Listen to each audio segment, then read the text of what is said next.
Recording and stream.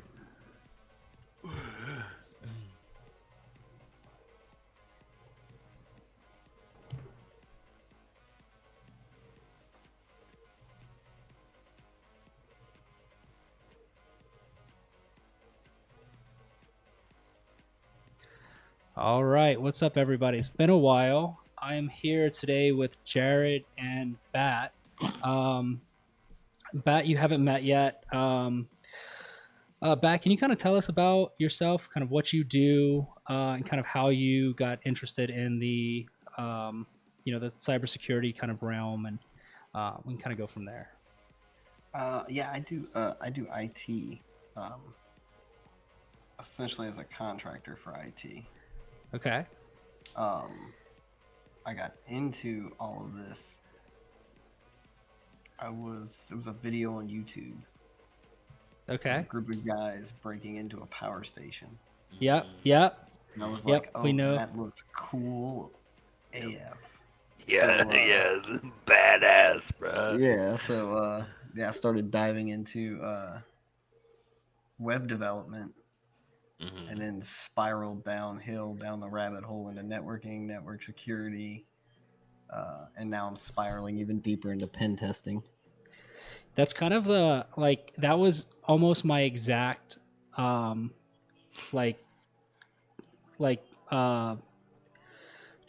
myself. I was doing IT. I have an IT company that does really well in the industries that we're in. And I had started talking with some friends of mine that were doing like red teaming and and breaking into buildings and stuff like that. And then right after kind of really getting into that kind of stuff, I started talking with one of my clients who had needed to do some pen tests for their their organization is just starting to require it. So that kind of just fell through, but it was all for me, it was always about the idea of being able to legally break into a building and see how far you can get through. And I've always been kind of interested in the social hacking side of it and stuff, but going in and doing the the red teaming and the network security and stuff, and like all that stuff, that's just kind of has been such a cool experience, to kind of have. And look, dude, I think having this knowledge is almost one of those double-edged swords, because you realize just how insecure so much shit is, from a physical standpoint, from a network standpoint, just all the way around. So I'll tell you. Go ahead. I was gonna say, I'll tell you a funny story about me discovering how scary diving into this rabbit hole was. In Cali, they have the Cisco Global Exploiter, and I have a 3500 series Catalyst switch, and I seen on there it was a 3500 series Catalyst exploit, and I'm like, oh well, what can this do? So I run it on my switch, and it pulls the whole running config, and I looked at my entire running config without ever being in my switch. Then I copied my hash password, dropped it in the Hashcat, dissected it. It had it spit out the password, and I went, "Oh, this is terrifying." Yeah. That day, I thought about unplugging everything. Well, I had a friend of mine the other day that was asking about password protected Excel files and how secure those really are. And I think they use SHA-1, I think right now. So pretty secure if if the password itself is secure. The problem is if you've got rainbow tables that just have all the SHA-1 hashes, it takes, I don't know, 10 minutes to crack, So he's like, how secure are they? And I'm like, well, for an average person or for somebody that is actively trying to get in, because right. if you're trying to get in, you're going to get in relatively fast if you know what you're doing. So you've Bat, you've been building a kind of a like your own, like, A mini data center. yeah. But like your Yeah. own like little testing environment and stuff. So how did that start? What was the concept or the thought process and like, starting building a home lab, and then kind of where are you in the process now? Um, what have you learned along the way, in doing it? And, you know, then we can kind of get into like what kind of hardware you actually went with. So, as far as getting it started, I guess we'll have to take it all the way back from the top. I had a buddy give me a system that was just completely useless for anything, really. Um, and I ended up putting a Ubuntu server on it to kind of play with. And then I got another system and I started running virtual machines on that. And before long, I had about 4 separate computers all running different things. And Yeah. I was just trying to kind of figure out where I wanted to go with it. So I would just put something on it, play with it for a while, blow it out, and put something else on it. Yeah. And the cycle would repeat. Well, as I started to learn more about networking, network security, the different tools, I came across Kali Linux and started playing with that. And I have about 4 separate instances of that. I have a virtual machine on all but 2 of my computers. With that, I have its own hard drive, so I can just plug it into any system and run it. Yep. Uh, so yeah, then I started playing with that for a while. And then we decided we were moving. And I said, okay, when I move, I'm setting up something proper this time. Because my old office would be about 15 degrees hotter than my house. Yeah. So like I'm setting up a proper area. So then we moved. And at that point, I purchased a rack. And I bought a server from a buddy of mine. And I set that up for virtualization. And then I got to talking with him, and we decided it would be a neat idea to set up for people trying to get into security and all of this other stuff that don't know all the tools. Here's a set of tools, here's a set of boxes. Go ahead and start playing with them. Have your own virtual environment that, yeah, if you break something, we can reset it. No problem. Yeah. Easy as pie. Or, hey, every day at midnight, we can reset it back to this one point and everything still works. So it's one of those things that we decided to set something up that would be good for my use as well as somebody else's. Right. So then I did what I normally do, where I obsess and go overboard with something. Yeah. And yeah, now I've got Gotta- one server. I'm waiting to purchase another one. And then I've got about 6 different separate networks in my house already. My own VPN connection to get in. I'm about to build a site-to-site VPN connection with my buddy. And then we're going to cluster all of our systems together. So that way if I lose one or he loses one, we still have access to everything. And then we're going to turn around after that. And that's what I'm going to set up all these boxes, which is as soon as the second server comes in, I'm setting up all the boxes. So that's really neat because like there's already like the capture the flag style systems that are out there, and those are fun, but like for somebody who's just starting, they can be overwhelming, and like yeah. it's nice to be able to just have like a playground to just kind of go in and like not really have like a prime directive of kind of where you're going, but just kind of feel around and see what the tools are, run in map. And like it's one thing to have your own Kali box at your own home and know your own network and know what you're going to find. It's completely separate to like have a network that is really like foreign to you, like you would see in the field, and kind of get that, like real world experience of like, okay, well, what does running in map do? Like, okay, these are the things that come back, but I don't know what they are. So like, how do I kind of dig in, and go from there? Like on my network, I know like I've got, if I've got a nest, I know what my nest IP address is. So when it comes back, I've kind of got a really good lay of the land already. completely different when, you know, it's like unknowns, you know, and trying to figure out, like, you could be trying for 30 minutes on a box that, you know, is, you know, a server box that you're never going to get into, or you could, you know, try for 5 minutes on a box that pops relatively easily because hasn't been updated, or, you know, Right. a number of different things. So, like, my internal network will actually throw people for a loop because it's your typical 192.168, but it's not a dot one dot, 0 to 254 or 1 to 254. It's maybe you might run across a dot six, a dot 10, a dot 100. You don't know because I built the entire network, Right. so I can change it. And then the other thing is the way I have it set up is it might be a /24 today, but if I add more IPs tomorrow, it might be a 23 Right. or 22. Yeah. My network will dynamically adjust itself.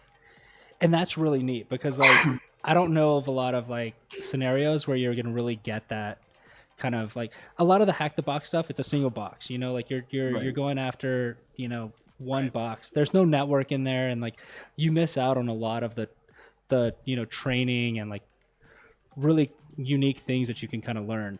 And having something that's not stagnant, that's constantly changing, throws a whole nother element to it, because you can run a scan today and it come back one thing, you can run a scan tomorrow and it come back another. Maybe one day you run a scan, and the second you start running the scan, like an nmap scan, you get shut down. And then, okay, well, what's the next vector? You know, like, how do you go Right. about that? Like, those things are all stuff that you see in the field, really kind of difficult to do when you know your own environment, you know, like, um, just because you've built it, you know, like, you know, the kind of backdoors and stuff that you've kind of set up for yourself, because we all do, you know, we set up backdoors and stuff. But Just like when we were testing earlier, I knew what the IP range was to run in yeah, my nmap exactly. scan, so I just Yeah, ran it. yeah, If I was just a normal person, I wouldn't know what nmap scan range to run coming in. right. So Right. One of the things, so one of the things that happened to me recently was I was blue teaming for a network audit. Jared, you know about this because I reached out to you directly, um, you know, on this stuff. And like, from a network security standpoint, I've always looked at the vectors coming into the network, but I never looked at like the vectors. Like, I never thought that I would be in a situation where I would actually have somebody internal attacking. So like, I'm like super hard on public coming in, but like on the internal side, you know, like, Yeah. Once we you lock, passed. yeah, like we lock Yeah. down a lot of our ports. So like, you don't have access to, you know, like in the lobbies of buildings and stuff. Like, we do a lot to kind of, like, for instance, our like pings don't work on the network. So like, even if you were trying to ping, you know, like, let's say you unplugged a printer and plugged in, you know, and you were running through the printer network or whatever. Um, you know, like, you might see some stuff, you might not. Pings aren't going to work. You know, like, there's a whole bunch of things that are just like kind of shut down on a switch level, you know, kind of thing. I was not expecting for SSH traffic to start traversing different subnets. So like, I knew that this test was going to happen.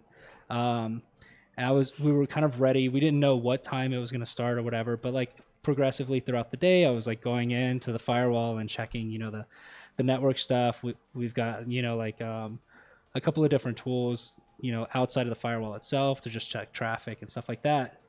And then I saw probably 55 SSH, you know, like, terminals that were, or sessions that were just running. And I was like, mother, like, what? Unplug it. Unplug it all.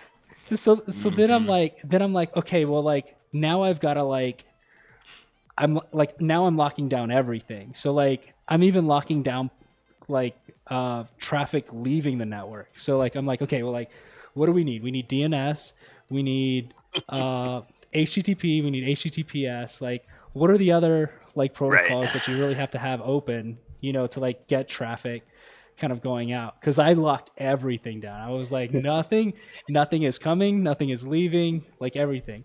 And then like I tracked down the SSH traffic and I basically blocked that device from the network completely and just, kind of shut him off. But it's one of those things where like, I know from a red teamer, those are the exact things that I would do. But my mindset wasn't in that like red team, like kind of mindset when I was, like I was thinking of like, nobody's going to get on, like naively, right? Like we all do. Like my network is so secure, nobody's getting on it, like, so I don't even have to worry about, like, cross VLAN traffic and, kind of locking that stuff down too much because nobody's really going to get on it. Boy, was I wrong. Plus, they're already there. Yeah. What? Let me ask you this: if you can tell me what kind of port security are you running? So we do. So in this particular network, we have Cisco switches. So, we're tracking traffic, at the switch level, and then sending all of that back to, I think, we have Elk that's running, and we also have another crap. What is it? Give me 1 second. Let me pull it. So I can tell you one of the things we used to do where I'm at is, we did Mac Sticky for a while, and then we just rolled everything into .1x. So yeah. Unless you got that cert, you ain't coming on. Yeah. You could also do something like network access control where you're requiring a certain patch level. Yeah, the NAC. That's another thing that we have growing for like guest networks is NAC. So you have to go to a portal, input MAC address, all that good jazz. Now, granted, MAC spoof would get you, but you have to know what MAC address to spoof. So in your instance, if somebody unplugs a printer, if you're running Mac Sticky or NAC, well, if Mac Sticky for one, as soon as they plug in, see, when I set it up at my house, I had Mac Sticky with port shut down instantaneously. Right. So unless I knew the Mac, if I messed up and plugged in, somebody got notified that, hey, that port just shut down for whatever reason. Yeah. That might be an option for defending. I definitely need to, so like we pretty much control like all the devices on the network, but like this particular environment is really weird because while we have access to see the logs of the switches, we don't have access to the switches directly. So there's basically two organizations. It's an insurance company. So like there's two organizations inside that insurance company. The insurance side of things handles the switch level, and then we have our own, kind of network that, kind of we handle, and we do patch management and all that other good stuff on there. And it makes it really difficult sometimes to kind of like, for instance, this particular audit, we knew the device that was attacking, and so we shut it down on our end. But then there was like this second level that we had to go through where we had to like reach out to the, to like the other IT team and basically say like, hey, this MAC address, on the switches, shut it down, like whatever port it's in, shut the port down, kind of thing. Network engineer that's like, I don't like downtime. You're like, shut it down now. Shut the fuck up. Yeah. You promised 9 nines of uptime. You can't. Well, it was funny because that was one of the things like I don't know if they didn't know that there was an audit going on, or not. Probably not. Probably not. And so like I do, you get the email and you just instantly put it in the trash can. Yeah, 100%. So like I email him and I'm like, hey, this MAC address is attacking, shut it down. And he's like, well, do you really need me to shut down the port? Because like later on, like we're going to have to go back and re-enable the port. And I'm like, dude, there's like an active, attack right Yeah. now. I can't get it at a switch level. Like you have to shut this down. Yeah, but I'm gonna be honest with you. We've had a case open with Cisco TAC for 6 weeks, and if you try and make any configuration changes to this thing, it just hard crashes. Yeah. The guy at Cisco said we can't touch that switch right now. Yeah. Yeah. He needs the log reports, and if he sees that we shut down a port, it's going to restart the whole TAC case. And the guy at Cisco's your fucking your red teamer. Is what it is. Yeah. Yeah, it was wild, man. Like I just didn't, super naive, I guess. I had my own, kind of ways, and like I just, I mean, this is why Google moved to to such efforts of defense in depth that it no longer matters where you are physically, right? Right. Yeah. Because it's literally, it's only going to get worse. So speaking of Google, DEF CON just finished 2 weeks ago. Right. They had at DEF CON, there was a Google talk about, basically utilizing G Suite and malicious code inside G Suite to gain access to, users' accounts, email, contacts, whatever you want. Basically, what had happened was they, like Google has their own scripting language that you can kind of script, like very similar to like Visual Basic for, Excel documents and things like that, where you can actually inject code into Excel, or I guess sheets and, docs and things of that nature. And what was really interesting was before, when you shared that file with somebody else, it would prompt them for, for like, hey, it's like so-and-so wants access to your contacts and count, like your contacts and your email. And they would have to, click OK. What was interesting was they didn't take out Google as an option to, put in for the, for that individual that's, requesting permission. So you can send malicious code.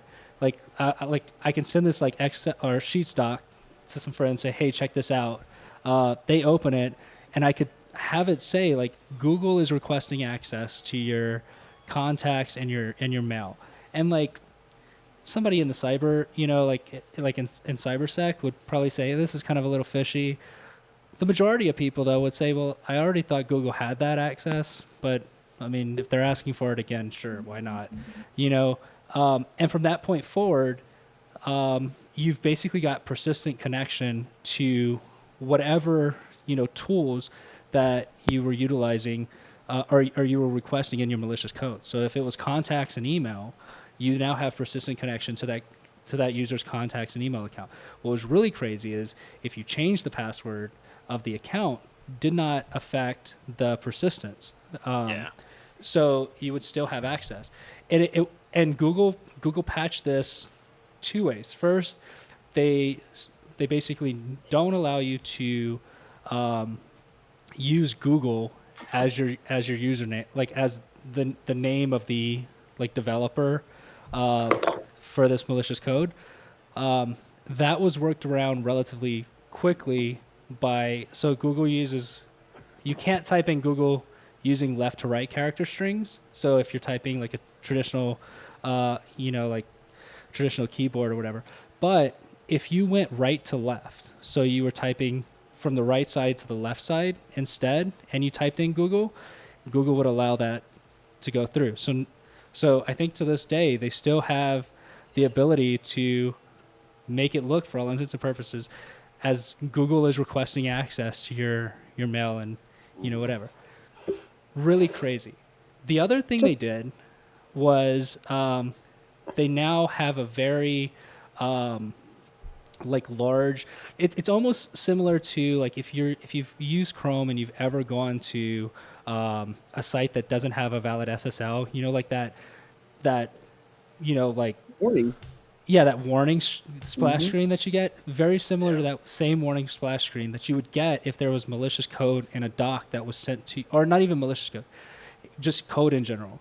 If there's code in general in a sheet or a doc that's sent to you, you now get this warning message, and you've got to go through the process of allowing, that malicious or that code to run. And, like it's very similar to how the SSL works, where you have to like click like more and then like continue anyways, whatever. What they got around that immediately by realizing that if you share the file with somebody, that file is owned by the person that shared it, but you can tack, instead of using share, you can tack copy to the URL string. And what that will do is when the user clicks that that link, instead of it sharing the doc, it copies that doc with the malicious code into their Google Docs account, which then makes them the owner of that doc. So there's no warning that comes up because Google just assumes if you're the owner of the document, Safe. yeah, it's safe to run. So it's really crazy. Just like some of the stuff that was kind of introduced at DEF CON. I have another one that was really cool. Was I have a client that is in agriculture. They did a talk about there's a John Deere talk about how they use cross-site scripting on John Deere's website to access their entire CRM, and including the loaner machines that they would loan out to potential purchasers of tractors or whatever. And what was really crazy in that talk was that they were able to actually do things on those tractors. So like those loaner machines that were out there, like they could turn on, or they can run diagnostics on, or whatever. Super crazy stuff. And like John Deere put out a statement saying that like that talk was factually incorrect and everything. And the speakers of that talk put out a statement right after that showing that they had full root access to their CRM with with everything. So it's when will these companies learn that when something comes out at DEF CON like that says, hey, look, we can get into your tractors and do stuff like turn them on or turn them off, or make them run rich or lean or whatever it is that we want to do to them, and the company comes out and says, no, you can't. Like, when will they learn? Like when somebody sitting at their house decides, you know what, John Deere said I can't, hold on, let me just go turn on their entire warehouse full of tractors at 2 a.m. and watch somebody flip out. Yeah, like, and there's like two schools of thought here. Like there are the companies that when there is a first off, almost all of the talks at DEF CON and Black Hat and all that stuff, they've already done due diligence and notified the disclosure. Notified the companies or whatever ahead of time, saying like, hey, there's these vulnerabilities. If you'd like us to help you kind of close these things, we're more than open to working with y'all guys. If not, or even if so, on this day we're gonna put this information out. We're gonna make this information public. We're gonna give you adequate time to close the holes and things of that nature. But we're gonna go public with this on X day or whatever. That might be Black Hat, that might be DEF CON, that might be a totally other like NOLA Con, or whatever the case may be, like some other small conference or whatever the case. And so normally like businesses are like open to, okay, like let's, obviously there's issues, let's close those issues, let's make sure that this stuff is not it's not out there, they'll acknowledge the fact that there was a breach or whatever the case may be, and do the proper things. Then there's those other clients that, or those other companies that will just flat out deny, and like are not want any communication with these, like whoever has found these holes or whatever the case may be. They would rather be oblivious to the fact, and be able to tell their customers, or we're not aware, than actually going through and like patching these things. And to me, that's just mind blowing. Like, why in the world would you want to support a company that would do those things? That should almost, if there's a data breach, that should almost be considered negligence. If the company's been notified and they just decided to turn a blind eye to it. Your incident response don't mean shit unless you can also add in crisis communications. Right. Exactly. To stakeholders inside the company and outside. That would include your users. Yeah. It include that, like, oh hey, by the way, our CRM got hacked and all of the loaner tractors that are out in the field can now they've now got pushed a new firmware and can I mean, that should be illegal in a way, because if my information gets put out there because some company decided to turn a blind eye and they want to pretend like nothing happened, well, now I have to change passwords, usernames, credit reporting, whatever it may be, then that should fall on the company. Well, at this point, I think all of us have free credit reports for life. Yeah. Like the way that the data breaches continue, like it just seems like you'll always have credit protection. Yeah. Oh yeah. Always. But I mean, it's a point. Another day, another dollar. Ooh, it's a point to make. That, like, hey, this should be. There should be consequences to those kinds of actions. Yeah, and like, a lot of this stuff is not just usernames and email addresses. Like, these breaches are like social security numbers and credit card info and like really, really personal information that like these people sometimes are doing really good at, like, due diligence on securing, and it just so happens that there's some vulnerability that they were not aware of, that that happens, right? Like, this industry is a cat and mouse game. There's always somebody trying to get through, and you're always trying to secure to the best of your abilities.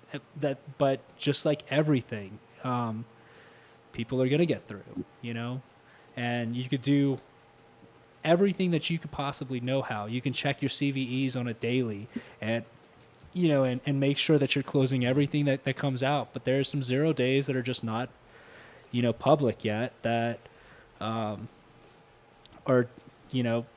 able to be exploited. The real shame is on companies that have CVEs that are out that haven't patched those problems, like the Print Nightmare vulnerability. Like, that's been out since 2019, I think, and there's still, like, they've done some like some things to, like, try and close parts of it, but it's still a very valid exploit to utilize. And now, because it's been around for so long, you're having these, like, lower tier criminals that are doing ransomware attacks, that are using Print Nightmare as a backend, to kind of get their ransomware installed and on these machines. That, I mean, that's totally on the onus of like Microsoft not going through and closing these holes. And I get that maybe it affects core functionality of the operating system, but if it affects users who are getting hit with ransomware on a daily basis, then there's obviously issues and like you probably need to go back to the back, like back to the drawing board and kind of figure out a different way of doing it. Like Right. because this stuff is just going to keep happening. It's going to it's going to keep like infecting individuals and stuff, and it's going to be on them to do do Microsoft's job for them and secure Right. like secure their stuff. Because even their recent patches didn't really close it and No. open their recent then also opened, and if I'm understanding correctly, also opened up a Yeah, whole another other one. set of attacks. Yeah. Yeah. Oh, that's always And nice. all of this shit's really hard, and I'm definitely not there. And Microsoft getting paid to fix it. Like it's Right. all those people Right. are way smarter than me. It's way above my pay grade. I'm sure it's a clusterfuck to undo, but it's a problem. Yeah. It can be. I mean, we could sit here and backseat drive this all day, but it's one of those that it's like, look, I'm not the guy sitting in a room with a lamp over my head, trying to Yeah. just vigorously type away and fix this one vulnerability to accidentally open four more. And Sure. but I Or think it is. you close off the vulnerability completely, and then you shut down your enterprise customers. Yeah. Yeah, I do Precious think. networks. Yeah, I do think. Like was stated earlier, that the way you handle the incidents is a big factor of it. Who was that company not too long ago that had that vulnerability that came out? I can't remember who it was, but they had one come out and they told everybody, they're like, "Yeah, look, if you've got one of our systems, until we patch it, just unplug your server." Oh, okay. Kaseya or whatever. Yes, that Yeah, one. yeah, yeah. Yeah, They they come out and they're like, "Just unplug Ooh. all of your servers right Uh-huh. now." Shut it down. Like, Yeah. that's a way to handle it, just unplug it. We don't care what it's for, just get it off the network until we figure out how to fix it. Yeah, and your heroes there end up really being like the low level support people and the account managers who are calling and calling all their customers, because that's what they ended up doing, is they ended up calling all their customers and saying, "Hey, unplug it right now. Just unplug it. Ask questions later. Right now, I Yeah, need you to. Is your right. refrigerator running? Go unplug our fucking appliance right now." And so honestly, great on that company. Like Yes. Yeah, big they time. they did Yeah. exactly what they needed to do. Like they could have easily like just sent out an email or something and said, hey, there's this vulnerability, or just published a CVE on the stuff and put the onus on Right. the customers to find out the issue. Great to hear that like companies are actually going the extra mile and and doing that stuff. And one of the things, and Jared, I think that you watched this talk, which was the PAX man is coming for everyone. The Yeah, PAX talk. yeah. One of the things there is like there's an HID vulnerability, like a vulnerability with Bluetooth and how they're used in HID like card readers. And right now there's no real fix for it. There's and it's really interesting because you can that vulnerability basically turns off the card reader. So Yeah, like it's not like straight denial of service. yeah. Can be done from your phone. It hurts. Yeah. It hurts so Yeah. bad. I'll be right back. I'm gonna go fill up my water. Yeah. They even did one with an like an Apple AirTag where they modified the AirTag in such a way where it actively push the exploit out. So when it came into Bluetooth range with an HID card reader, it would just shut the reader off. So they were shutting down those, like, the badge readers. Yeah, 'Cause I've seen where people have reversed the badge readers, like the big giant ones that sit outside, like, parking garages. yeah. You just stick them in a backpack and, sit on a park bench outside an office building with a laptop looking like you're doing something official, or at, like, a coffee shop down the street and just scan everybody's badges. But I didn't hear about one that would just shut the reader down altogether. So speaking of that, what you're talking about, in that same talk, they came out with basically a fully automated badge cloning system. Typically, when you're dealing with those, those kind of systems, you're going out, you're collecting the information for the badges, and then you're going back to, like your home base or whatever, and then you're gonna reflash these badges or whatever. It required a computer, and user interaction to actually reflash these badges. What was interesting with that particular talk was they used a Raspberry Pi with the Proxmark, and they basically took, so like if a badge is right here on your chest, they underneath your shirt, right behind it, secured with magnets, was a Proxmark that was able to rewrite the data on that badge in real time. So they had basically a device that they would hold that would basically vibrate just to kind of let them know, like, hey, we've got a new card. We've flashed that card to your card reader, we flashed that card using the Proxmark. It's ready to use. And then there was a Raspberry Pi, could be like a Pi Zero even, that kind of handled that cross traffic, right? That's actually extremely scary because you can go into a building that and sit in the lobby and wait for somebody to come out of a door, walk up next to them. Yeah. Capture and say, "Hey, I'm Frank. How are you?" Capture the data, and without any interaction on your part, you can just go and walk directly to that door and know confidently that badge has been reflashed, and you can badge in. And maybe you don't have full access at that point, so you can go to like the next, that next level and wait for that next person to come out and capture the data there. It reflashes to the badge immediately, and you're able to go and badge in again. And if your social engineering is good enough, it's, "Hey, I'm Frank, I'm new here. Has there been issues with the badge reader? Mine's not working." Beep. Oh, look at that. Now it works. And, my my favorite part of that was the haptic feedback device. Yeah. I definitely called my wife over, and I was like, "Honey, we own one of these things, don't we?" Now, I can tell you, though, a solution to that from the blue team perspective. When where I'm at, when you're issued a badge, they give you a badge reader or badge holder. I'm sorry. Yep. The badge holder has the RFID blocking in it. Yeah. Yes. Yeah. Now, I'm not going to confirm nor deny whether mine has been ripped out, but and the also RFID blockers are there. There's also ways to like audit, who's coming in, who's coming out, and like you can, just like you could do with baselining a network, you can baseline your your user traffic. This stuff is a lot of times never actually used in the real world. It's just too much work for them to do, or it's too complicated. But being able to know that, like, so and so's on their lunch break, they just badged out, they badged back in, and then all of a sudden 5 minutes later they're badging back in another location or something like that.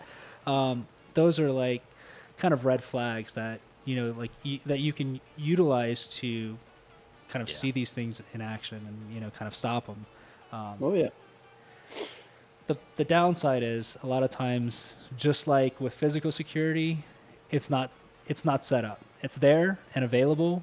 Like tamper sensors. Yeah, tamper sensors are a perfect example. Like they're there on almost every device that you buy in terms of physical security. But I don't think I've ever walked into a building that I've worked on that have had those tamper sensors set up until, like I've gone in and, let them know to, set these things up. It's just one of those things. You mean it's an extra $5 a tamper sensor, and we've got what, 20? So, yeah, you know what? Let's skip that. Yeah, 100%. Or they just didn't even know that, like, it was like a lot of times it's like it's there and ready to go. Like you just have to physically connect the cable. Sure. Most of the time, your contractors and stuff, if they're running, for physical security, they're running the lines for the tamper sensors as well. Like it's just kind of a no-brainer to do, but it just never gets done. So weird.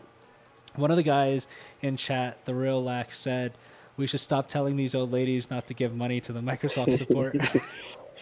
I that is one of those things that I thoroughly enjoy watching as people when Scam Lax baiters. is Lax is a buddy of mine. Uh-huh. When people get scam baited like that, Yeah. I thoroughly love watching those guys get tortured. I love the tooling. I'm obsessed with the tooling because those guys have like bank applications that they'll load up on their like host machine so Hmm. that they can log into a fake bank account and then watch Yeah. them do the inspect element behind the Oh screen and yeah. all that. Then I think that one of those guys, like Jim Browning or something, Oh yeah. uses, I don't know if it's AnyDesk. I'm not sure what he uses, but essentially there's a request that looks like, hey, do you want to take over this user's screen? But really it's the user saying, hey, the user wants to take over your screen. So he ends up like backdooring all their computers and Oh getting their yeah. personal data. There's a couple of them I've seen. One of my favorites was when they would just drop viruses onto Hmm. their computer. Yeah. Yeah. Yeah. I was like, yes, just destroy it. Or Right. just wipe the machines. Like I've seen Yeah. them where they just go in and start Uh-huh. wiping the drive. Yeah, there was one that where the guy like put in like the H key system password or Oh something yeah, the that which is syskey. what the guy was gonna do to him to lock Yeah. him out of the VM. Like he noticed the guy, so he was like, "I'm about to lock this motherfucker out." So he did, and then the guy was like, "Hey, wait a minute!" And then there was another one that was like all they were on the phone and like all the computers started going down and you could hear them all in the background In going the like, back. what's Yeah. going on, what's going on, I don't understand, why is it doing this? And the guy on the phone's like, machine's having some trouble, we're still having some computer issues. I think Fucking Jim Brown's the one hilarious. that does he's got the bot to just overrun their call centers. Oh yeah, Yeah. yeah, yeah, the Yes. it's like low orbit ion cannon for Yeah. Oh yeah. for VoIP. Oh, it's great when I watch him run it. Every time he hits enter, I'm like, yes. Uh-huh, yeah, yeah, I love that shit. Ugh, love it. Yeah. Oh yeah. It's it's so crazy, like some of the stuff that's out there. One of the things that I love about this channel in particular is like finding ways to utilize tools that are out there for like very legitimate reasons, and Hmm. just kind of manipulating them in a way that like is not necessarily malicious at the baseline, but could be used for malicious purposes. And Right. one of those things that like we were talking about off chat was like Amazon Web Services has this thing called Session Manager, and within that there's these things called hybrid instances.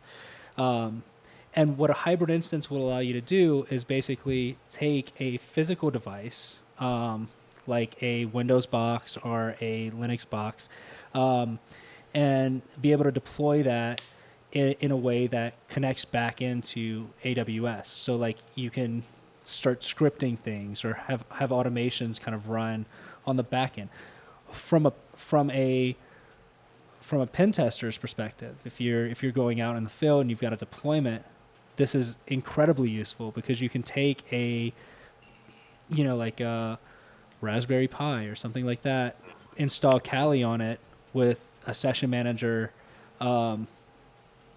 system on the back end, and then basically go to the particular client that you've got a contract to do the pen test on, plug it in and leave. And when you're back at the office or whatever, and it's time to start actually doing your test, you can then utilize that Kali box that's sitting at the at the location to actually run stuff as if you were physically there. Incredibly useful for a majority of reasons. Like the act of like having internal access into the network without actually having to be there, and being able to kind of hide that in a a Raspberry Pi. And it's signed by Amazon. That's the crazy thing. When I heard about this, when Jared and Andy were telling me about this, the crazy thing about this is it's signed by Amazon. So let's just go. So Jerry, can you take us through kind of what this gives you on, Sure. like access wise and things like that. So you have the ability with Amazon to use this product in their cloud, obviously, connecting up to virtual machines and running automations that maybe do more than one thing, right? More than one terminal command at a time, more complex playbooks, those kind of things. Systems Manager also has a hybrid activations feature where you can activate these things on premise. And it's really, really great because Systems Manager comes with a lot of really cool stuff built in, like a patch manager. So if you're running an enterprise environment, you want to make sure you're keeping on top of your patches, you can use Amazon Systems Manager, and they all use the same agent, right? It's all built in. What you do get is, uh, like Seth was saying, like, a root access, a root shell, as a user that you can SU into your user and be yourself on this box and do everything that you normally would. So if you were dropping in at a location where Callie's on some Wi-Fi, you can connect up to it from home, from anywhere, right? Now, obviously, if you're doing some illegal shit, Amazon's not really gonna like that. But I, it, for the most part, for um, red teaming, this I don't think would raise too many flags because Amazon Web Service in particular is a very popular thing. So Yeah, exactly. To say that we never use this is probably unless your environment's really, really strict, in which case you're going to have trouble installing the agent anyway. So unless your environment's really strict, there's probably some leeway to get away with it. What's crazy about this is the traffic that's heading back and forth is Amazon Web Services traffic, which a lot of corporate environments are already utilizing. So when you're looking for, like rogue activity on a network, this stuff is going to fly under the radar. You would never know that, like this is being used in a malicious way until, like you start doing some like in-map Sure. stuff that's, are going to be, like it'll be caught. Some crazy PowerShell unless shits you are showing unless up in the you logs or unless you nmap with by mimicking something else. Right. 'Cause nmap does have that feature. You can fly under the radar still. But I mean, if I'm scrolling through logs and I see AWS a whole boatload, I'm probably not going to think anything of it unless I don't Exactly. have right. Yeah, but Yeah, I don't unless have your it deployed. and if your particular organization is not utilizing like AWS, yeah. then And you're gonna block 90% of the internet for those that aren't, right. Yeah, right? exactly. How many SaaS products are running on AWS today? Of a lot, Yes. you know. Yeah, so it's really crazy, and because it's signed by Amazon, when you run this on a Windows box, you get like no indication that this could be used for malicious purposes. Nothing, like it just runs. We basically set up a Bash Bunny, which is probably becoming my number one favorite tool to utilize, just because of how powerful it is. But I basically set up a Bash Bunny script that when you plug the drive into the machine, it'll automatically, start up an AWS session and basically just root the device. And in the past, when I've used Bash Bunny, I've had to do some pretty complex things to get around, like tamper protection and things like that you really can't do without, using a physical mouse or keyboard to kind of turn off.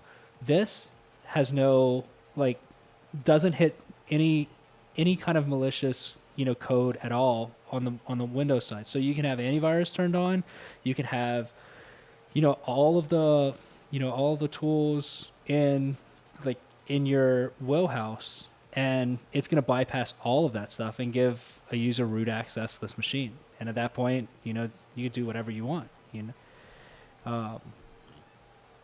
It's pretty crazy. Do we want to go into kind of just walking through where it is, how to set it up, maybe talking about how to install it on a Kali box first, and then we can show that Bash Bunny script a little bit later on, and kind of go through that. So I'm gonna switch to this screen here, which is the Mac. Jared, do you want to drive, or what are you thinking? Yeah, that's fine. I can do it. Cool. So this is the AWS console. You can see we're in Systems Manager. Systems Manager, if we scroll down here on the sidebar, there's a ton of things that we can do for managing services. Session Manager is what we're going to be using. But they all, at the end of the day, all of these things use the same agent, right? So if you were a red teamer who didn't want to write a report about a vulnerability, you could sign them up for this. Use Patch Manager, patch it, and nobody's the wiser, right? Yeah. So first of all, if you're going to be doing something in the cloud, right, you can from this Sessions Manager window, we can click Start Session, and you'll see there's a few agents here, and I don't know if this one's online or not currently, because this is managed instance is MI, which means it's on premise. So I think, were these the ones that we were? Yeah, these were the old deregistering. Ones. Okay, Yeah. all right. So we don't have anything currently registered. No big deal, right? That's actually perfect. It's perfect. So let's go through, how we went. We're not going to show all the steps of this, but we'll walk through so that it's clear what we can do. You need an activation for a hybrid environment, and what an activation is kind of like an API secret and an API key. Like you're using two forms of authentication into Amazon to register these. So if you click create activation, you can go here and put in a description, and then there's this instance limit. So say you're walking into a building and you've got the Bash Bunny and there's like 10 machines at least, right? We want that instance limit to be somewhere where you can walk in and plug that Bash Bunny in a couple times and not run into any issues. You can also request, 10 different activations. You don't have to do them all at one. If you want to keep it cleaner, one activation per one machine is generally the better way. But if you wanted to enroll a whole office, that's the way you could do it. If you click create activation, it's then going to give you an activation key, and it's really long and hard. It's like an API key.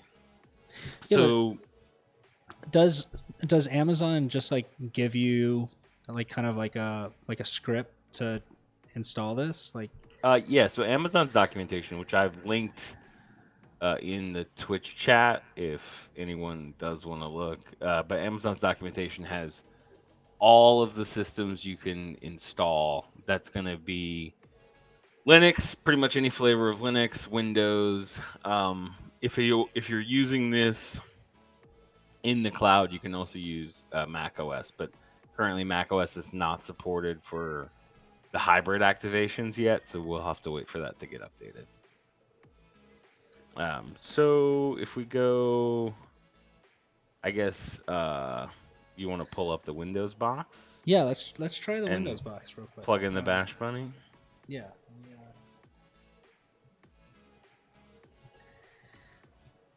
So full disclosure, every time I try and do any one of these things, it never works. Pray to the demo gods. Yeah, exactly. We need, what is it? Wait. What is it that they do?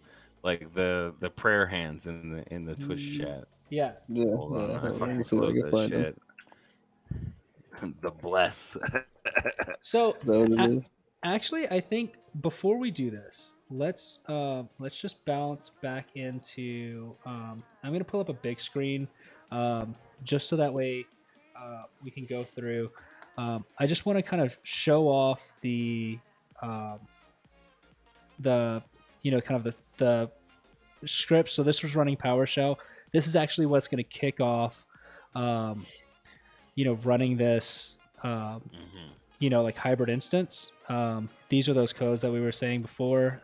You'll need those. And the other thing that may trip you up is you need your region that you're in. It doesn't actually tell you which region it is when you activate, that session. But it's pretty easy to kind of it's showing up on the in the top right. So in our case, let me just want to move this out of the way real quick. It shows up right at the top, and you can see we're US East 1. So super easy to find, and able to access. Then if we want to look at the Bash Bunny script, let's pull that up real quick. Open recent.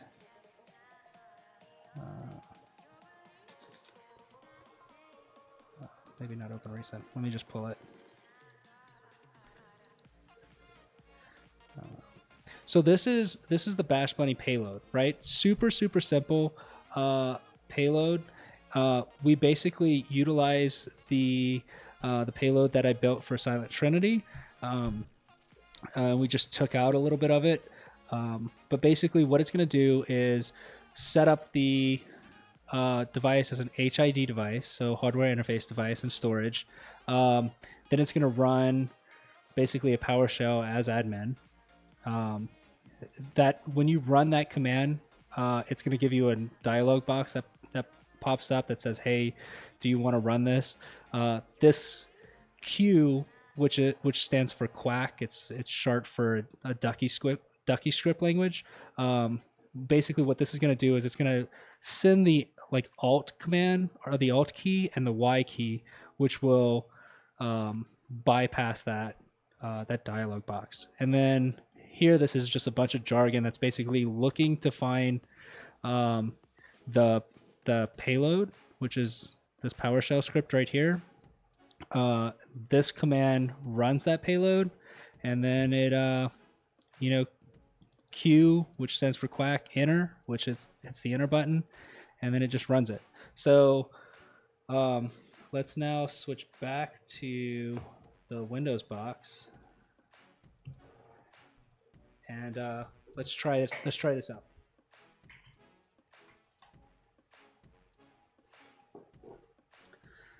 So what you'll see in just a second is you'll see the Bash Bunny actually being recognized by the device. Here we go. There's that screen that's prompting us to run it as administrator. It bypassed that, and now it's actually running the Session Manager script to install Session Manager on this device. That's pretty much it. At this point, I can take the drive out, and it failed, like always.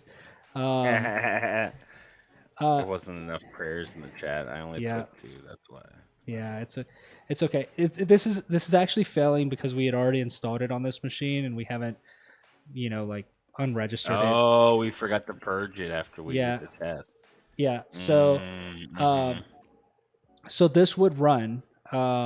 This would basically create us a root access and a root, like a root shell, and then we could access that from the Windows side. We can also do this on a Linux box, and I think Bat has basically that script ready to run on the Linux box, which should allow us to, if he goes ahead and runs that command, and I switch back over to the Mac instance. Hopefully, if this runs correctly, and while we're waiting for that to run, I can just kind of show that script. So this is just a bash script. So bin bash, it's making a temp directory. It's using wget to get the actual agent file, and then basically installing that agent, and then we're tacking on those instance ID and the code here to actually kind of get it to register the correct session, and then it starts. Error registration failed due to error registering the instance with AWS. Session manager activation expired.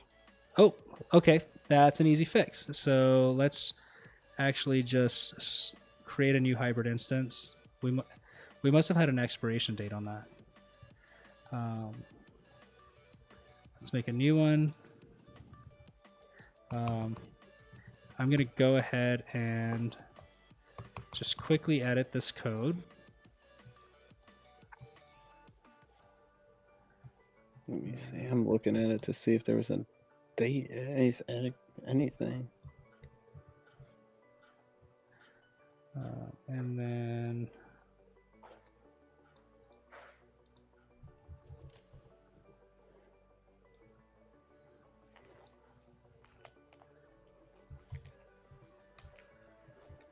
save that.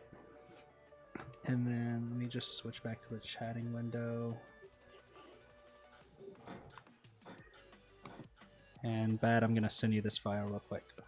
Yep.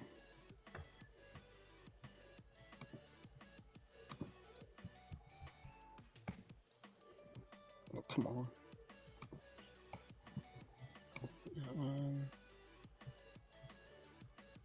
There we go. All right, let's see if this one will go through. Open this one. Copy. Paste. Enter. No password this time required. And you should see it. Successfully registered the instance with AWS Session Manager. Perfect. And yep, we see it right here. Hack so his fucking network. Let's go. Let's We're go. in, boys. Hold on, let me just crash this. Let's see what the UDMP Pro picks up today.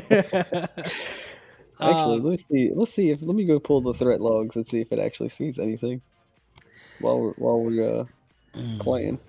So Jared, we got a connection. Now what? What do we do? So there's multiple ways you can skin this cat, but we'll go here to Session Manager and click Start Session. We'll just do a web shell. You can also install the AWS CLI tools and spawn a shell that way if you're more comfortable working in a terminal emulator. So we'll go ahead and go here. And SSM user is your username. So if we do let's see if I am in Cali. boom. There we go. And at this point, I mean, we could pretty much run any toolkit that's installed in Kali. Yep. Previous history, like you got it. I've got all the toolkits. What are we looking at here? Should we run a You can nmap it if you want to. I think you're. We didn't need a sudo because we were already. Oh, look. No. You got standard creds. Cali, yeah. Yeah, oh, look at that. So yeah, Look it's that pretty cute. dope. Here's the other thing too. If you're on a pen test engagement, I know that you've probably heard people talk about this, but like if you're on a pen test engagement and it's a team of people working, SSM Manager gives you auditability of who ran what when. So it all uses Amazon's like robust IAM, identity access management tools and infrastructure. So, you give me an Amazon account with access to Systems Manager, everything that I run in Systems Manager, you will see because it's logged. So it can be helpful to keep things in the fold that way. So say we can play with the Cisco Global Exploiter. I can go fire up my 3500 series switch real fast. Yeah, you can hear the jet engines from the other room. No, you won't be able to hear it that loud. Okay. Oh, look, there you go. Let's see if you can figure out which one's the UDM Pro. I'll give you a hint. It's in the 7 subnet. Uh-huh. Oh, tell you what. Here's what we can do. There's also quite a few servers. There's quite a few servers running in the 7 subnet too right now. I see that. Got a lot of shit. The majority of the network's actually in the a different subnet. So what is the augments that you just did? SVSC. So I learned those from IPSec on YouTube and Twitch. He's got a really good like standard Nmap script that I always rip off. So SV is like service version, so it tries to figure out like the type of host, or the type of service that's running. It makes its best guess, and I think SC is like Windows, Linux, that kind of shit. I could be wrong, but that's just my default. I'm spamming the network. Let's see what's out there, kind of thing. The only thing that I usually would do. What's that? You ran what, SVSC? So it's gonna do this. Yeah, it's gonna do the same thing, but give a little more information about the hosts. That's what I'm looking to. I'm looking to see in the Nmap if it'll tell me exactly what each one of what the SC does. So yeah, SV service version probe open ports to determine service version info. SC is a script scan. Yeah, there you go. Script scan. Equivalent to -- script equals default. So that's my kind of like go-to if I'm on a network and I'm just trying to see something. -O will tell you the OS. You know, that's how. Yeah. Okay. There you go. And then there's like you can output. I think -OA or capital O lowercase a is like output all formats. So it'll save all the scans as like not JavaScript, XML or JSON. Let's keep this in mind that I'm still logged into this Kali box. And I hit the up arrow and I'm not seeing any of his commands. Really? Because it was run by me. It was run by SSM user. Yeah, I'm not seeing any of his commands. The user I'm logged in as is using SU to become Kali. So if you look at the SSM user bash history, you'll probably see it there. Probably. OA output in 3 major formats at once. Yeah. There was something, and I can't remember which way you can do it, but you can hide. You can actually there it is, spoof MAC.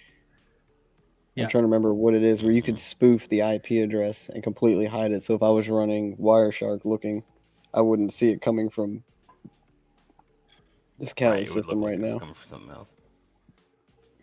Oh, well, we're seeing some stuff here. Oh, there it is. There's one. I see one. Now I gotta go change my whole 7 subnet.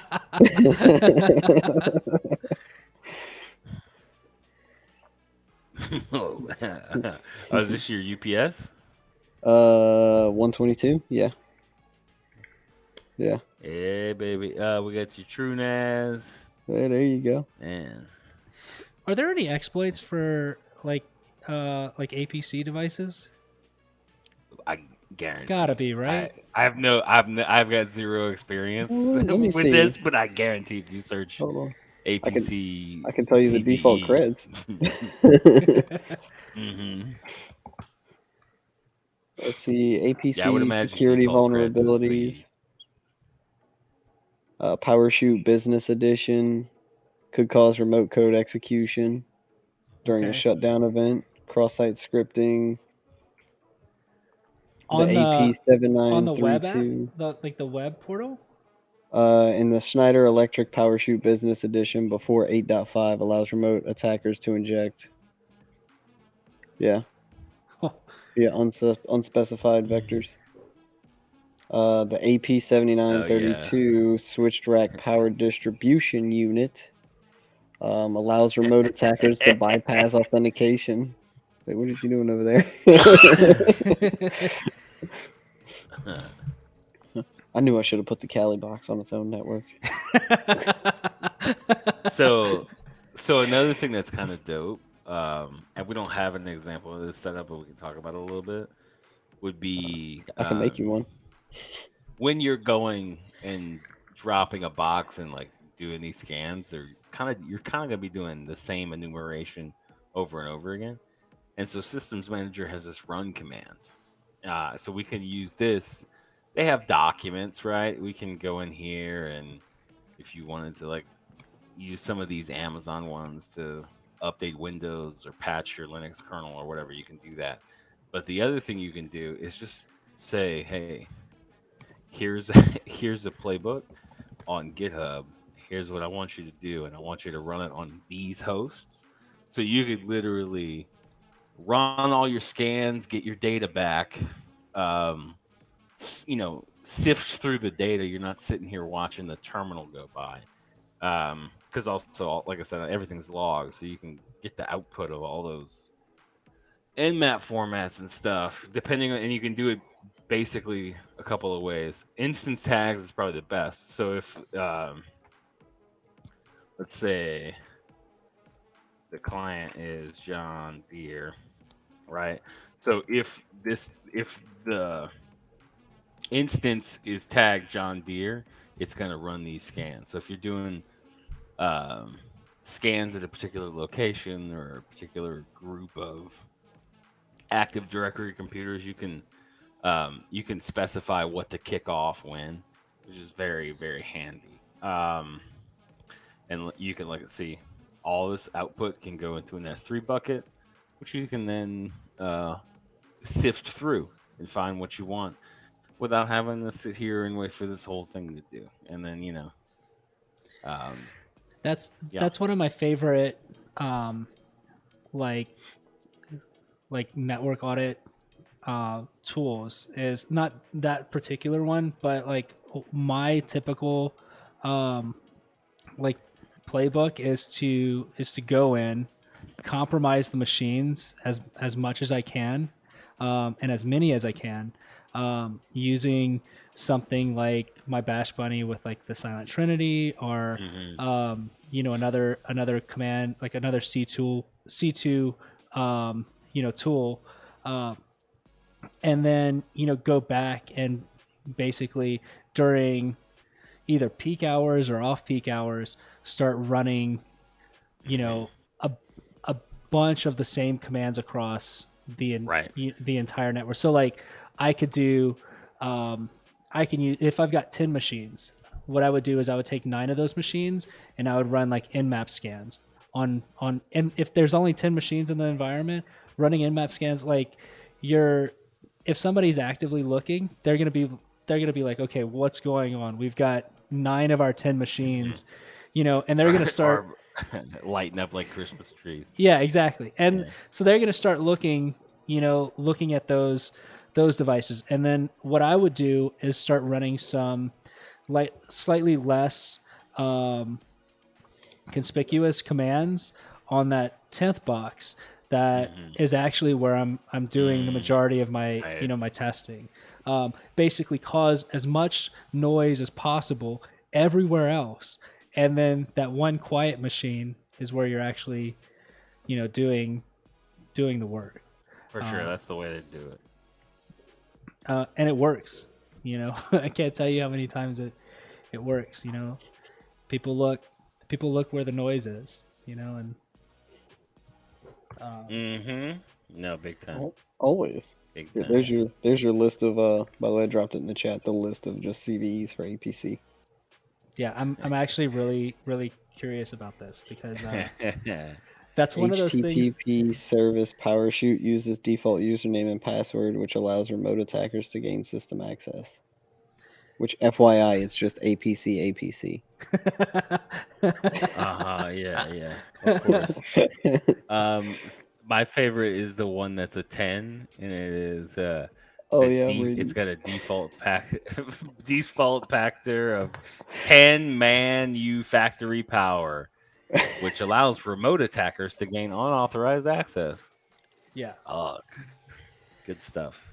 Yeah, Good stuff. That's the stuff that I like. I like attacking things that are like not the norms to attack, Yeah. right? Like everybody thinks about securing the Windows boxes, but what happens when you just can wreak havoc using the APCs and just shut the shut a whole site down because you've got access to the you send in your APC logs to your scene, bro?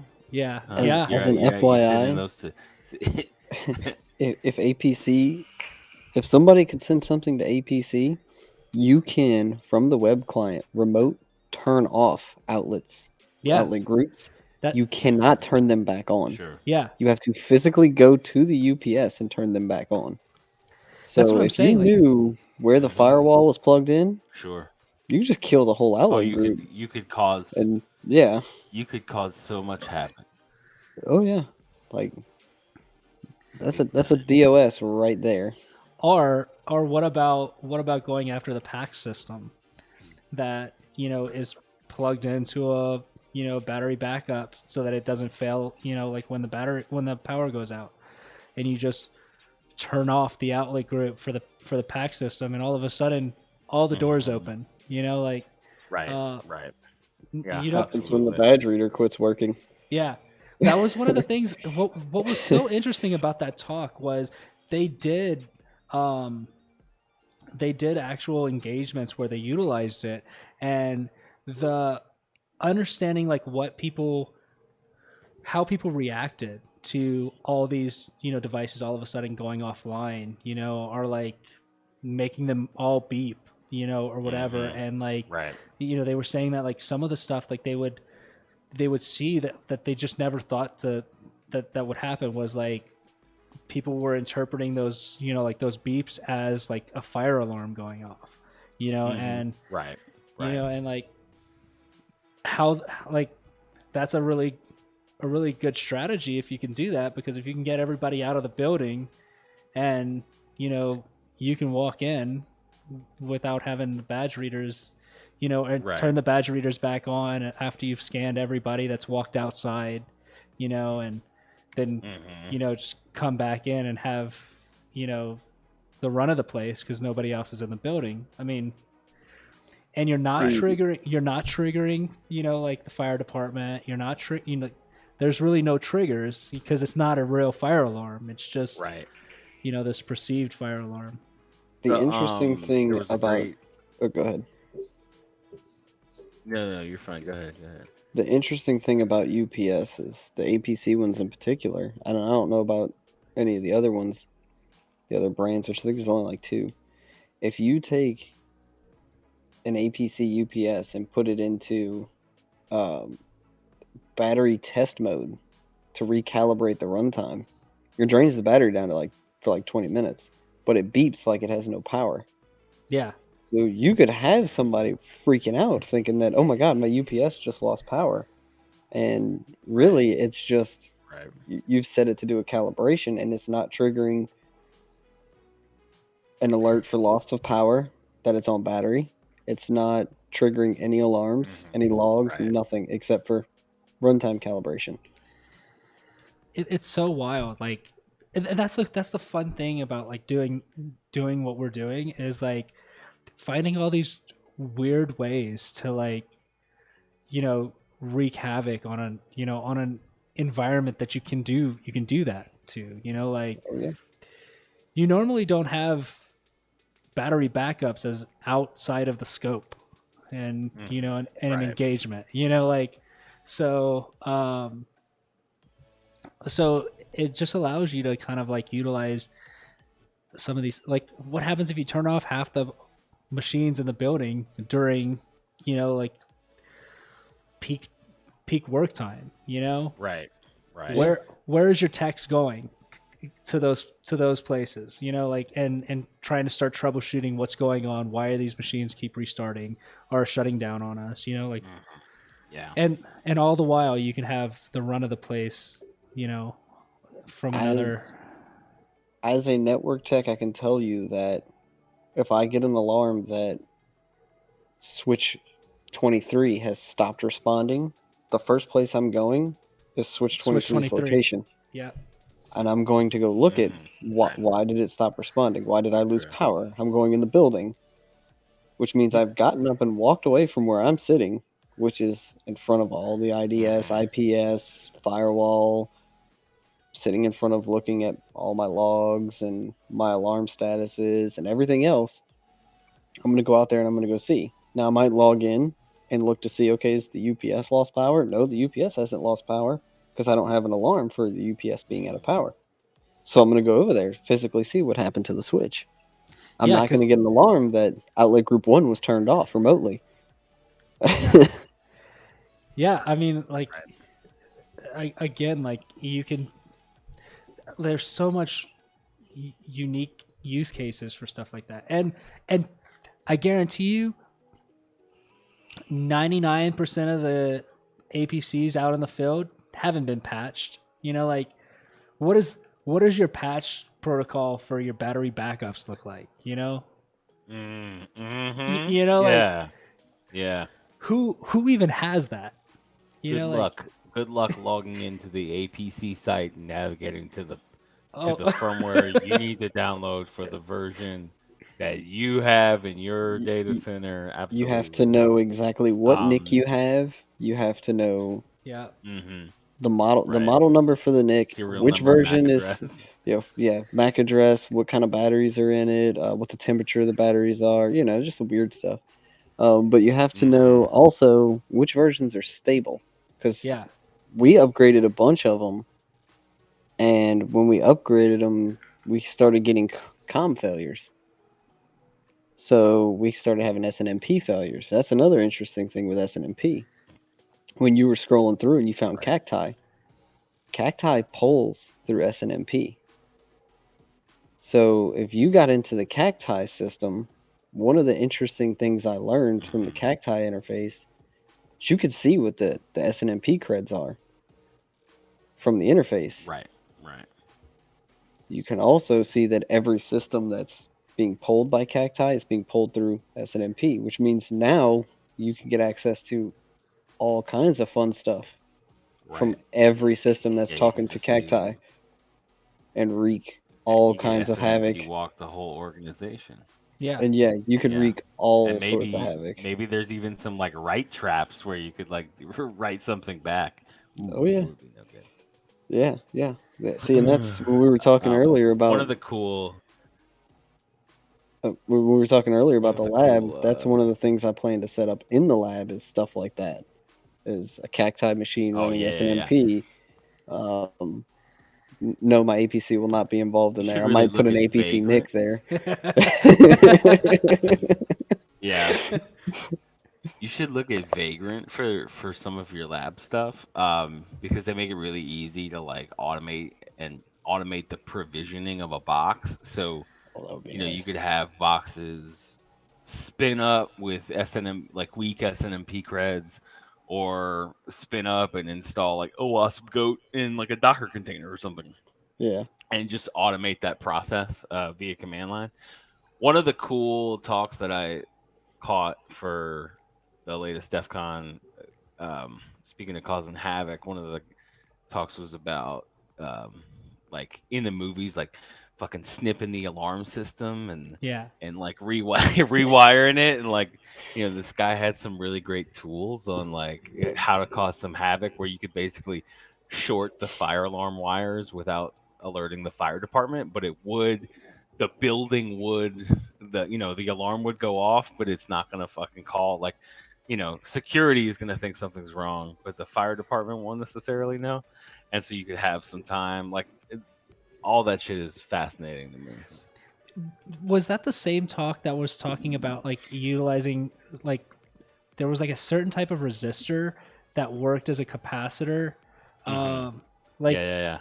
That was so interesting. I did not know that like they even had those. I forget what they're called. I'm gonna have to look it up and find it. But it was really cool because if basically like a lot of the tamper protections and stuff go by the voltage, and sometimes it's like volt, no volt. Like power, no power. But then other times, like it's, like you're in like you have to be in a specific threshold of like like where you are, and like Right.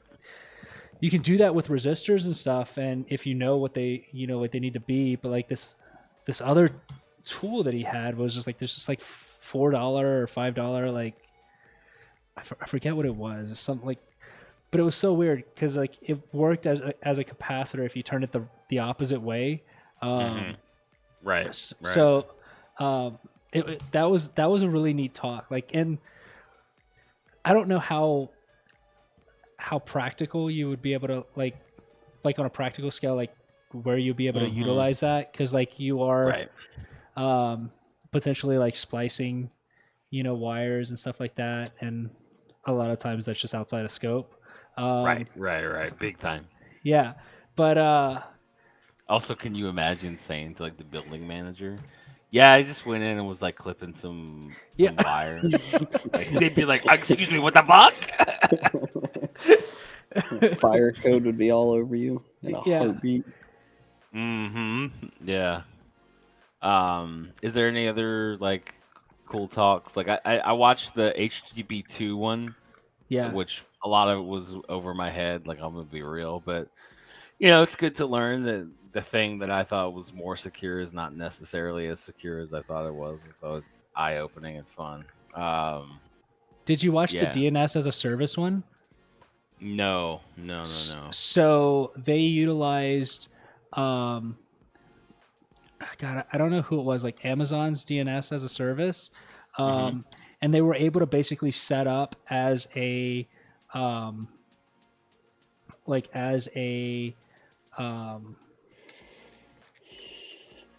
like DNS like cache for like everyone in the world.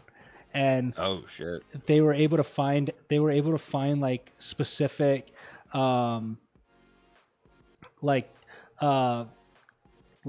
heads of state, and like be able to track people based on like their DNS, like oh my god, like search queries and shit.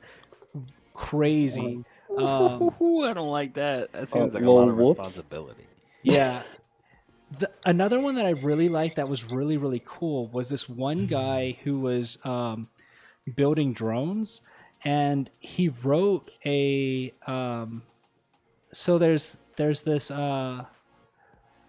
this protocol for drones to like like communicate with a remote control. It's called like Mav or Mavi, and it's this protocol that works back and forth or whatever. Well, he wrote his own like protocol on top of that to basically so he was utilizing a Raspberry Pi to control the drone and and everything there, and what he did was his code on top of the Mav or the Mavi code actually allowed them to like run like terminal commands using Mavi as a backend.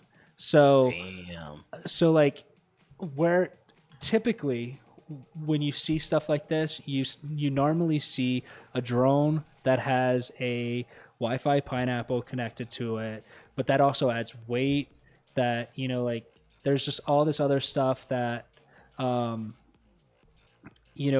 into play there, where if it's over a certain weight and a certain size, you've got to like register it with the FAA.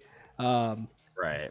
Doing it his way and utilizing the controller for the drone itself to actually perform attacks, cut down on the weight significantly, because like now you can use a Raspberry Pi and that's it. Right.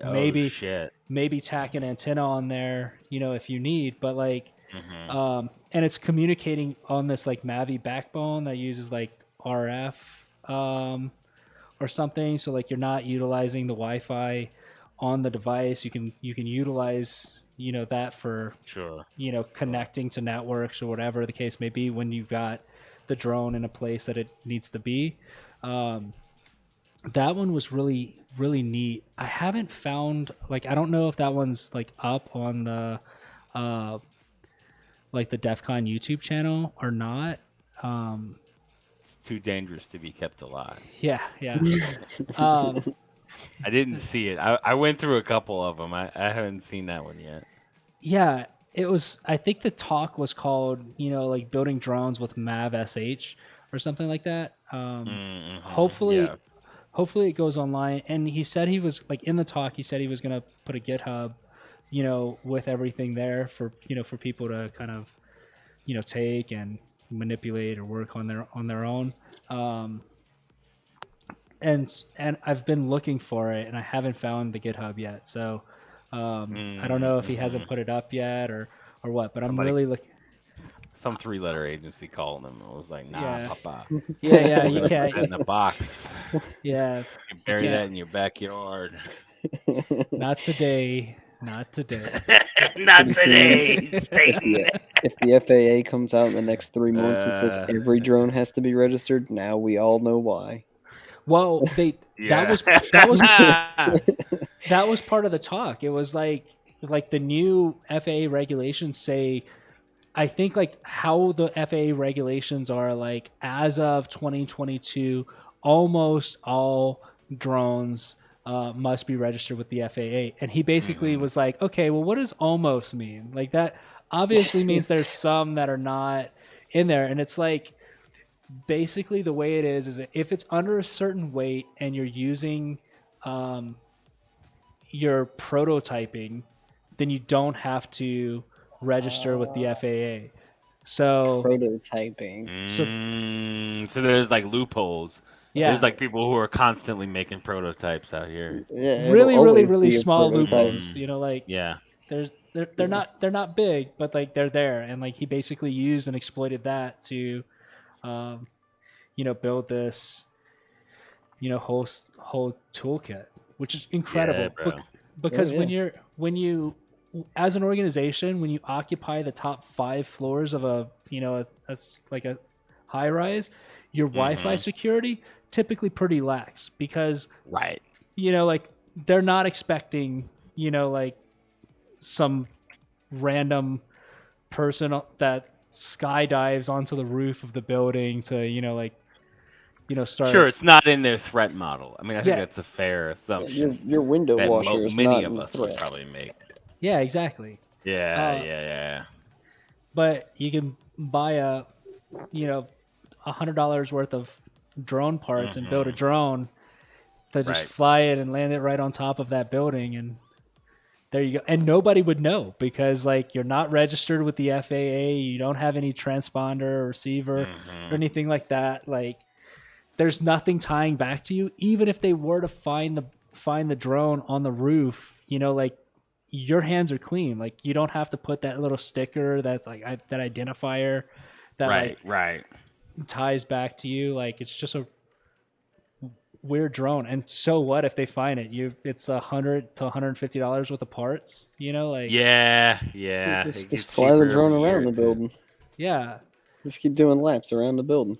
I think just around those floors. Your most expensive thing is like your remote control, right? And like they're not taking that, so right. It's really wild.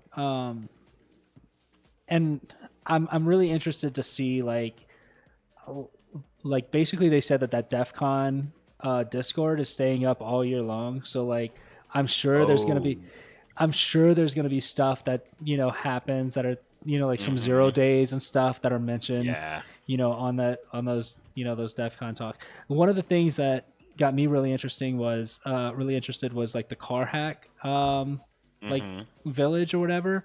And, and so I have this Mercedes that has like Wi-Fi and all that stuff built in, and what's interesting is it utilizes the same cellular like SIM to run like Mercedes's Embrace system, which is their back-end tool that allows you to remotely start the car, unlock the car, and all these things. So one of the things that I'm doing on the side is like starting to kind of like dig into that and see just kind of like how far I can get in the system. I see you doing these like commands on your Yeah. I'm prototyping live while we're talking. I'm changing code. I love it. Mercedes CVE. Yeah. Yeah. So okay, there was I think GM had a problem where you know, you can go to Verizon or any like cellular company and get a phone, and that's like behind carrier grade NAT. Yeah. But when they started putting, 4G into all these fucking cars, they didn't have anything behind NAT, so you could literally connect up directly to your car's IP. Yeah. And so there was a DEF CON or Black Hat talk a couple of years ago where they were like stopping the car live because you could just send it commands over cellular. Hilarious. God, Oops. could you imagine? Big I time. another thing that I didn't see, like, not DEF CON related directly, but so George Holtz, the guy who did the original iPhone hack, and then Yeah. he hacked the Comma AI PlayStations. guy. Yeah, comma. So did you see that they came out with the comma 3? Yeah. Which is crazy because like now it's got direction based stuff, and he was like, which is a really cool motto. He basically said, look, like, we're not going to have like turn by turn, directions where the car is going to interact on the, based on the directions at launch. But within the first year, we feel like we're going to have gathered enough data to actually turn that functionality on. Right. Which is wild that you can buy like a Kia Optima and, have full, like basically level 2.5 autonomous driving in a Kia. Wild. He's definitely starting my new religion. That guy, GeoHot, because he did it. He also did a talk that was like, if we are living in a simulation, can we break out of it? Yeah. And then in that talk, multiple times was like, I'm not saying that I figured it out, and if I had, I wouldn't tell you. And I was like, this motherfucker knows something. Yeah. He knows something's up.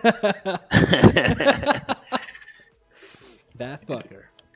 One of them three-letter organizations called him and told him, "Don't you dare." Yeah.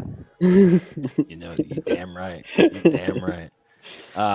Somebody also told me that Tesla was bringing their beta, their autonomous driving beta public, like in the next month or so, which is also wild. It would be interesting to see. The Tesla self-driving seems really impressive. They seem like they've got a lot of data. I don't really know. I don't know how a lot of places are going to keep up, but I feel like comma really disrupts it. Like what There was until somebody gets into it, then the autonomous driving will be oh, wait a minute, hold on.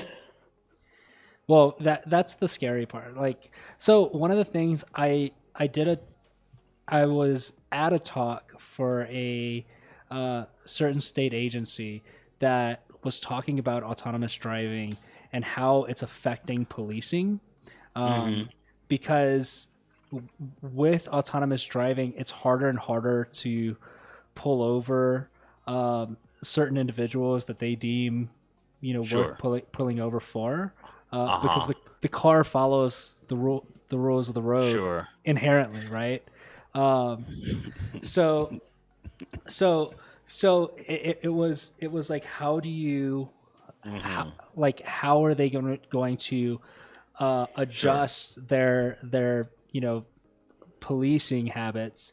For a perfect example, I don't know if y'all know this, but state police in Louisiana utilize for their drug, like their drug enforcement team, they utilize like FLIR cameras out there on the highways. So they'll actually they're actually looking at the heat signatures of the cars, because when you pack a car with heroin, cocaine, marijuana, or whatever, looks different. It looks different. So while that in and of itself is not probable cause to perform a stop, it allows them to key in on certain cars that they feel are going to have a higher likelihood of having these things.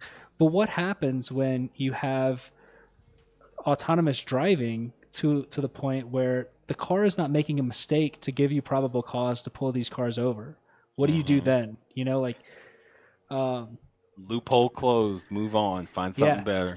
Yeah. Failure to use your Stop fucking blinker around. is the most common reason to stop a vehicle. Yeah. Right. Yeah. Yeah. So I mean, but this is the kind of stuff.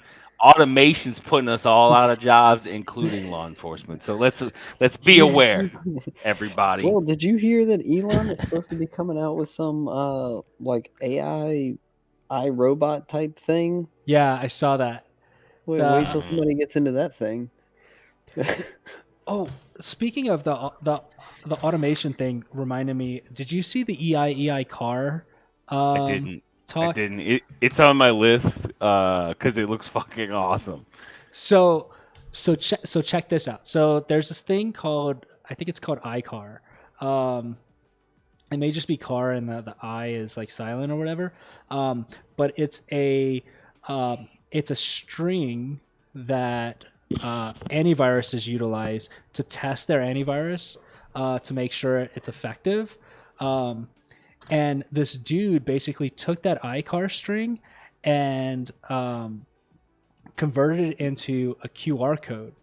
And then when he went to like devices that accepted QRs and scanned the devices, it would crash the system.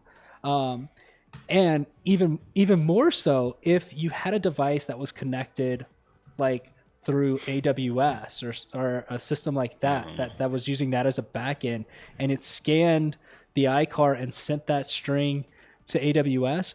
AWS would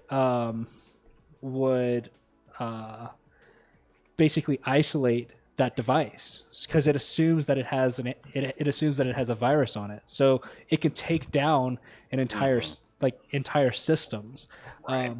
One of the things that he commented on that was really interesting is if you take that iCar QR code and you put it next to your license plate, the license plate scanners that the cops use in their cars are all tough books, and they accept the QR codes because there are certain places, not necessarily in most states, that utilize QR codes to actually give law enforcement a little bit of information, without having to radio back to dispatch, right?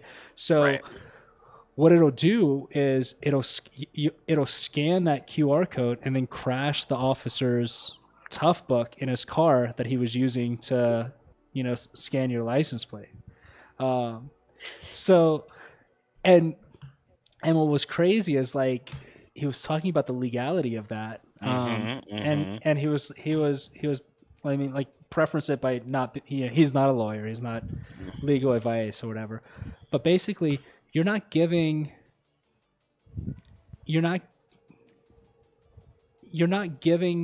people inherent permission to just scan your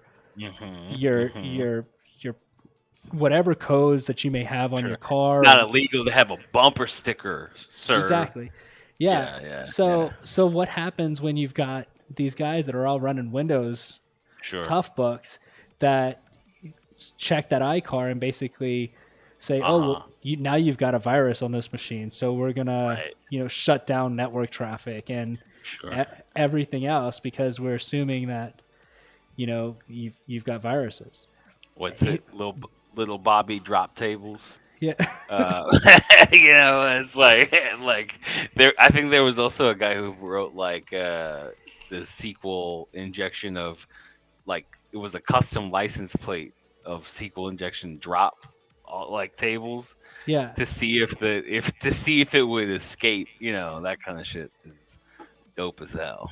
Yeah. The license plate the cameras, the speed cameras, the same thing. It's like those will also pick up QR codes, and so if you send an iCar string through that QR code, like what happens, right? Like right. Does it work? Maybe. I mean, like, I don't know anybody that works for, like speed camera company that I can Yeah. I can run through to tell me if it crashed their system Right. or not. But Yeah. probably. I mean, like, it's Just utilizing. drive past a speed trap a couple of times a month Yeah, and just see the next day, see if there's any like site visits, right? yeah, Just drive. yeah, It's kind of like it's one of those things like when you're stopping to get dinner, you try and trigger it, and the next morning you see if maybe anybody came out and stopped and took a look at it, yeah. rebooted something.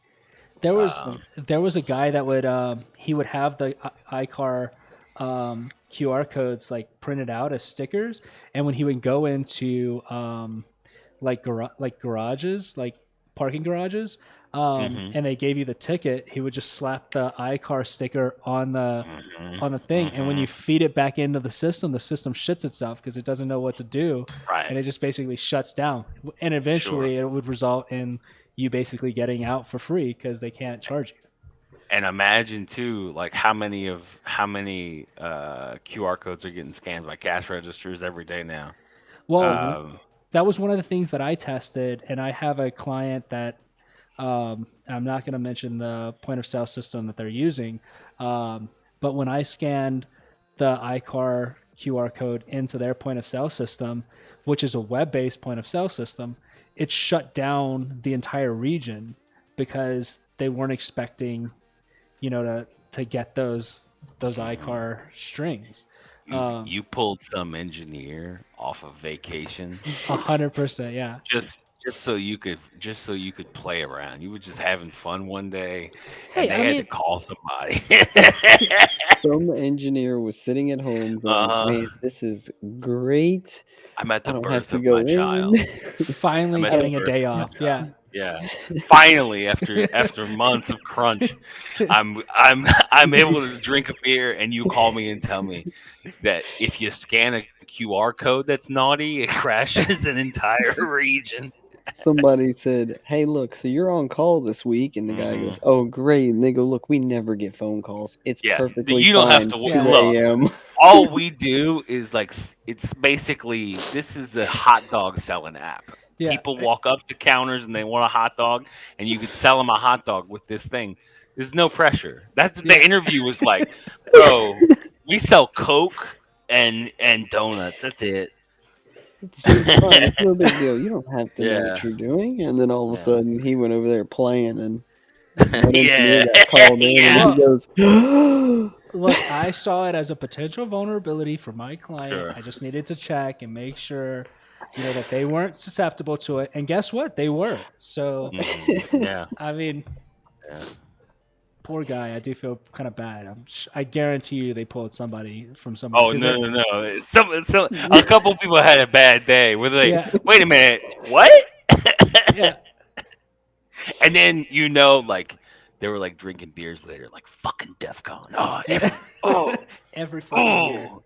DEF CON like it has to interrupt at least like 3 vacations a year. I think. Oh, 100%. You "Oh, should know. Well, it's on you. You should know that you're not supposed to take. Yeah, you're goddamn right. It's about the same time every year. There should Yeah, be no drama. I'm yeah, sure for certain engineers, it is banned yearly for Oh them to yeah, yeah. take vacation around that time."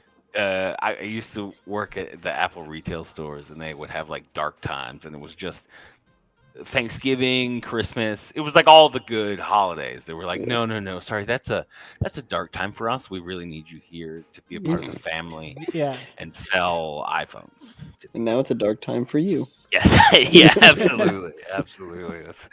All right, well, dope. So I'm gonna get to bed. I gotta Yeah, for run. sure. I mean, we're right at Uh, around 2 hours. Like, those was a yeah, great time. Bat, I'm super excited to kind of get you on for some more streams in the hell yeah. future. Oh yeah. We Oh Um, yeah. gotta do a home lab tour, man. You're gonna yeah, have to for fucking sure. make some. When my house is in a construction zone. Yeah, Uh, yeah, for sure. whose isn't? Yeah, All right, well, dope. Well, this has been great as usual. Um, Tremendous. Excited to yeah. do another one. All right. Yeah. Thank y'all, Yeah. guys.